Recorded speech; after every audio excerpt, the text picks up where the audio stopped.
ତେଲ ବାହାରୁ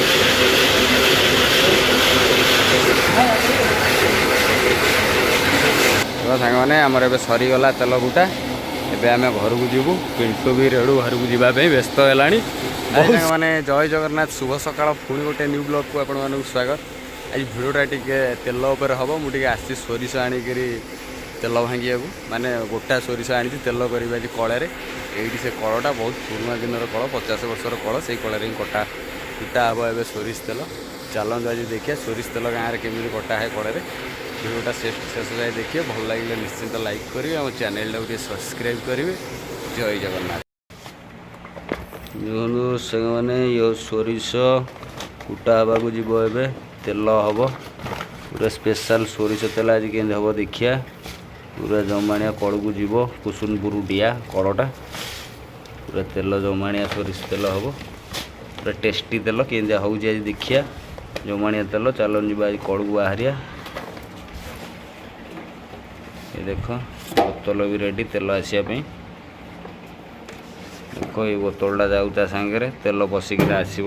ପୁରା ସ୍ପେଶାଲ ସୋରିଷ ତେଲ। ଚାଲନ୍ତୁ ଯିବା ଏଇ ସୋରିଷ ତେଲ କୁଟିଆ। ମଜା ନେବା କଳ ଘରେ କେମିତି କ'ଣ କୁଟା ହେଉଛି ଦେଖିବା। ପୁରା ଧୁମଧାମରେ କରିବା।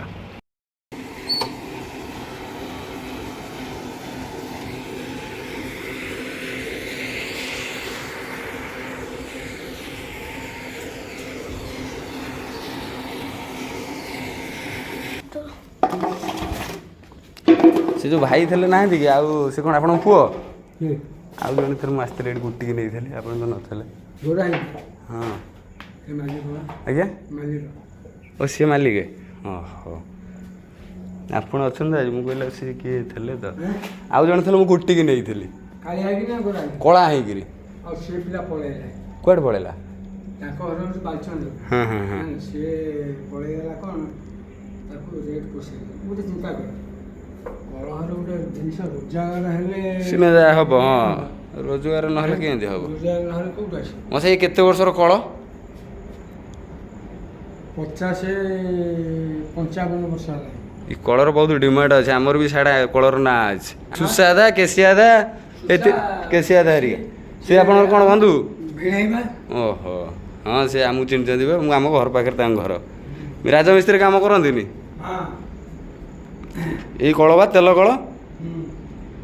ଠିକ୍ ଅଛି, ଏବେ ଦେଖିବା ଷ୍ଟାର୍ଟ କରିବା ତେଲ। ପକାଉନା, ସୋରିଷଟା ଓଜନ ହେବ। ବାଦାମ ଗୋଟା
ଟାଙ୍କି ଗୁଡ଼ା ପକେଇ ଦେଉନା ତା ଭିତରକୁ ପକେଇ ବ୍ୟସ୍ତ ହଉନି।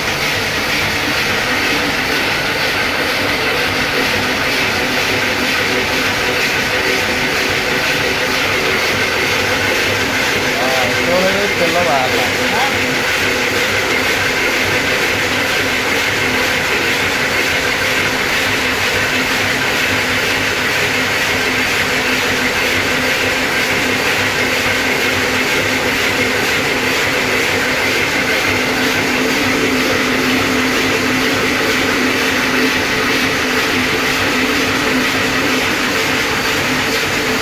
ବାସ୍ନା ହଉଛି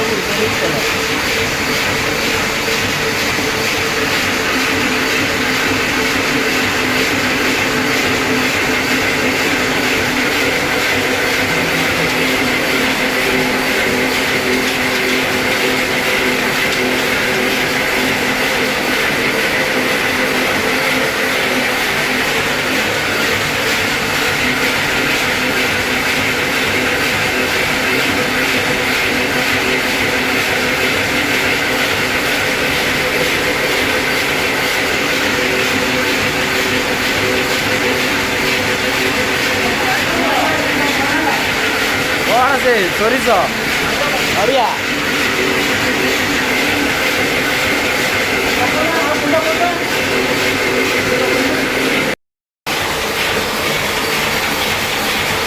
ସେଇଥିରେ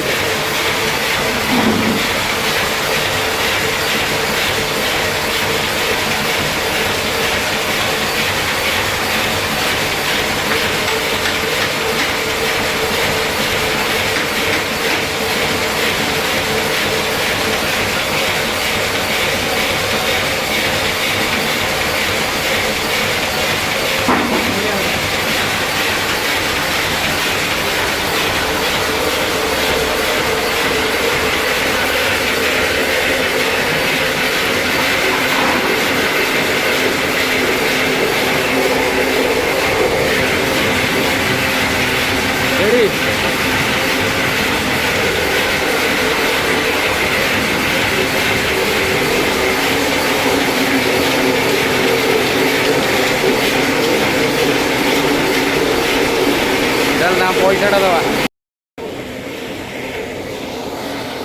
ସାଙ୍ଗମାନେ ଆମର ଏବେ ସରିଗଲା ତେଲ ଗୁଟା।